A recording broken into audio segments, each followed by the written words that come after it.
नमस्कार, अभय न्यूज के बुलेटिन में आपका स्वागत है। 3 अक्टूबर 2020 शनिवार को तिथि रहेगी द्वितीया। अश्विन मास का कृष्ण पक्ष चल रहा है। 3 अक्टूबर 1923 को हमारे भारत की पहली महिला फिजिशियन कादम्बिनी का भी निधन हुआ था। 3 अक्टूबर 1977 के दिन ही इंदिरा गांधी को भ्रष्टाचार के आरोप में गिरफ्तार किया गया था। आइए अब चलते हैं उज्जैन शहर की खबरों की ओर।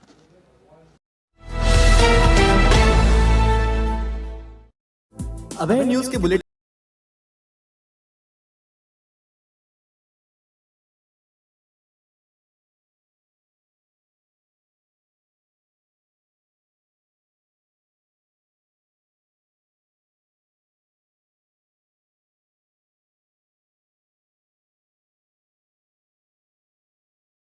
Makeup, hair cut, manicure, pedicure, skin treatment, nail art और टैटू आर्ट जैसी सेवाएं ब्राइडल सेट रेंट पर भी उपलब्ध है।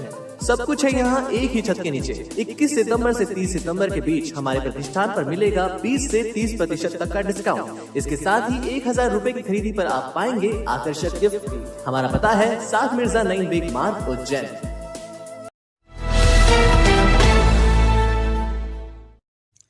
जिले में कोरोना संक्रमित मरीजों को बेहतर स्वास्थ्य सेवाएं मुहैया कराने के लिए आगर रोड पर चरक भवन में 100 बिस्तरों के नए कोविड केयर सेंटर का लोकार्पण शुक्रवार सुबह किया गया। उच्च शिक्षा मंत्री डॉक्टर मोहन यादव और सांसद अनिल फिरोजिया ने नए कोविड केयर सेंटर का लोकार्पण किया। दावा किया गया है कि चरक भवन की 5वीं मंजिल पर बने इस सेंटर के सभी 100 बेड पर ऑक्सीजन की उपलब्धता रहेगी। इस सेंटर के बन जाने के बाद अब हमारे जिले में ही सरकारी कोविड केयर सेंटर में पर्याप्त संख्या में बेड की उपलब्धता सुनिश्चित हो गई है। इसी कार्यक्रम में उच्च शिक्षा मंत्री ने यह भी कहा कि संभागीय मुख्यालय होने के कारण उज्जैन के शासकीय कोविड सेंटर्स में वेंटिलेटर्स की संख्या बढ़ाई जा रही है।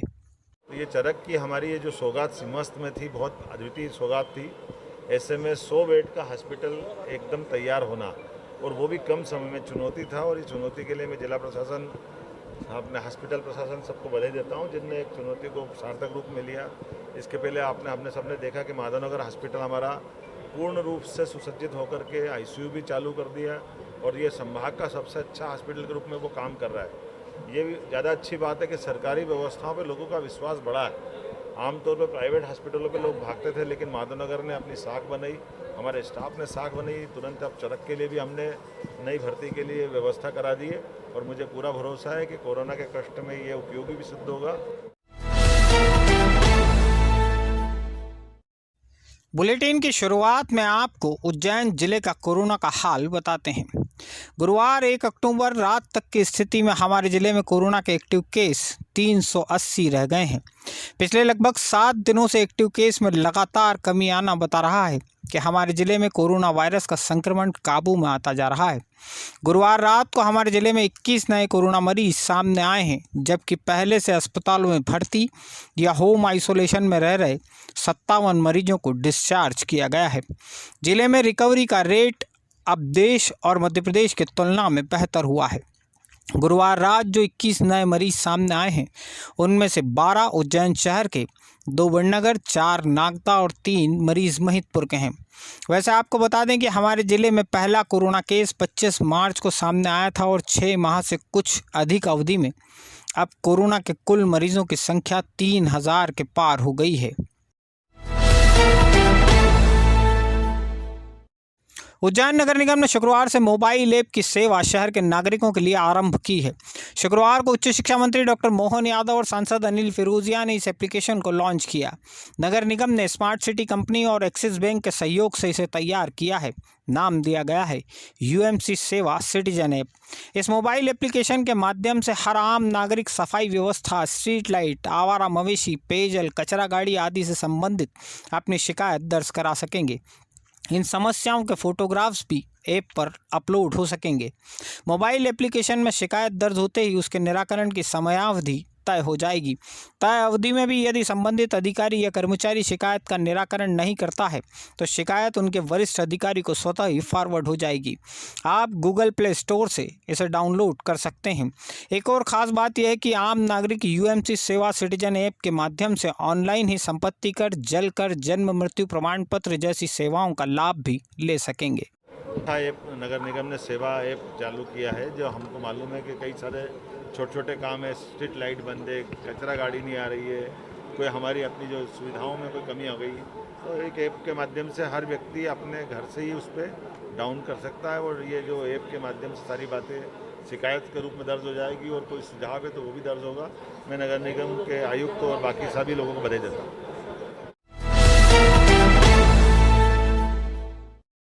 हमारे उज्जैन का चयन देश के उन 150 जिलों में किया गया है जहां भारतीय खाद्य संरक्षा मानक प्राधिकरण की ईट राइट योजना लागू होने जा रही है।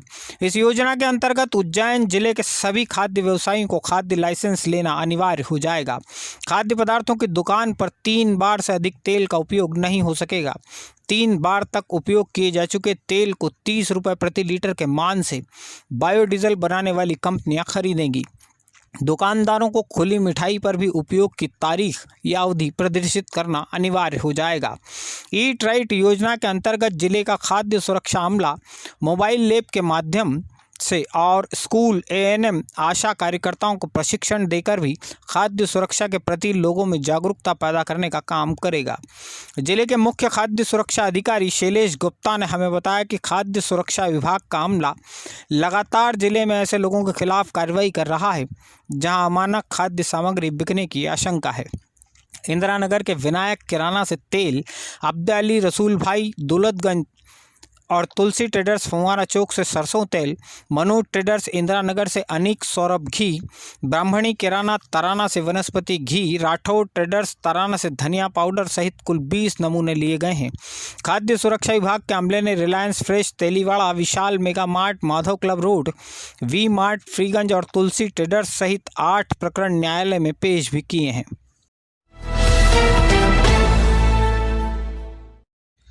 ढांचा भवन की छोटी शाही मस्जिद में बनी जिन 2 दुकानों का सामान महिलाओं ने सड़क पर फेंक दिया था, उन दुकानों के संचालक शाहरुख कुरैशी और उसके पिता गुल मोहम्मद ने शुक्रवार को अपनी तकलीफ मीडिया के माध्यम से जाहिर की। इन पिता पुत्रों ने कहा कि मस्जिद की प्रबंध कमेटी से जुड़े कुछ असामाजिक तत्वों ने इनका करीब 2 लाख रुपए का नुकसान कर दिया है। इन्होंने कहा कि महिलाओं को आगे कर इन्हीं असामाजिक तत्वों ने खुद के स्वार्थ की पूर्ति के लिए दुकानों का सामान बाहर फेंकवाने की साजिश रची थी।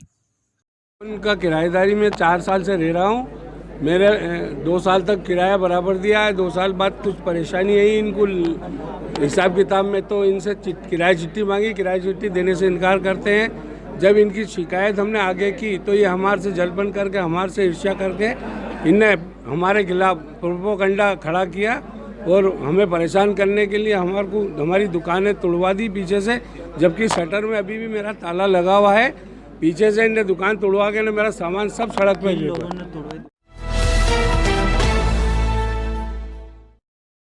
उत्तर प्रदेश के हाथरस में बालिका के साथ हुए सामूहिक दुष्कर्म और निर्मम तरीके से की गई उसकी हत्या के खिलाफ उज्जैन शहर में भी विरोध प्रदर्शन हुए हैं। बहुसंख्यक वर्ग से ताल्लुक रखने वाली इस बालिका को न्याय दिलाने के लिए शुक्रवार को शहर के अल्पसंख्यक वर्ग के धर्मगुरु और वरिष्ठ जन भी सड़कों पर उतर आए। शुक्रवार दोपहर की नमाज के बाद कालियादेव गेट पर समाज के वरिष्ठ जनों ने एकत्रित होकर हाथरस की बेटी के गुनहगारों को फांसी देने की मांग की। सीएसपी AR नेगी को राष्ट्रपति के नाम ज्ञापन सौंपा गया। ज्ञापन देने वालों में मौलाना अली नक्शबंदी, शाकिर हुसैन खालवाले, सुल्तान शाह लाला, फ़हीम सिकंदर, साबुद्दीन खालवाले, अयूब कुरैशी, अफशान उल्लाह आदि प्रमुख रूप से शामिल थे।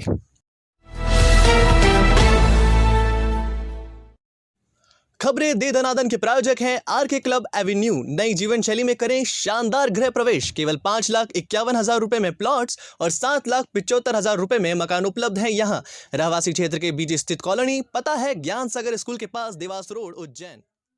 शांतिनगर में रहने वाले 72 साल के श्रमिक गणेश पिता नारायण की पवासा क्षेत्र की एक फैक्ट्री में दरवाजा ऊपर गिरने से मौत हो गई है। चितावलिया खेड़ा गांव के किसान शिवनारायण ने ढाबला रहवारी के श्री कृष्ण कोल्ड स्टोरेज के संचालक पर 50,000 रुपए के आलू के बीज विक्रय करने में धोखाधड़ी का आरोप लगाया है। किसान का कहना है उसे सड़े आलू के बीज थमा दिए गए थे।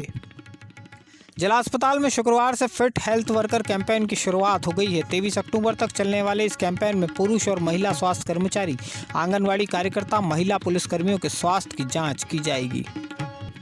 ऋषिनगर इलाके में रहने वाले पंकज जैन की मोटरसाइकिल चुराने के आरोप में नानाखेड़ा पुलिस ने महाशक्ति नगर में रहने वाले संतोष पिता कन्हैयालाल को गिरफ्तार किया है। मोटरसाइकिल चुराने के दौरान संतोष का चेहरा सीसीटीवी में कैप्चर हो गया था। इसी आधार पर उसे गिरफ्तार किया गया। नीलगंगा और खटिया थाना क्षेत्र में 2 लोगों से सीबीआई अधिकारी बनकर सोने के आभूषणों की ठगी करने के मामले में पुलिस को भोपाल की ईरानी गैंग पर संदेह है। इस गैंग के अपराधियों को तलाशने के लिए इंदौर और भोपाल में पुलिस दल भेजा गया है।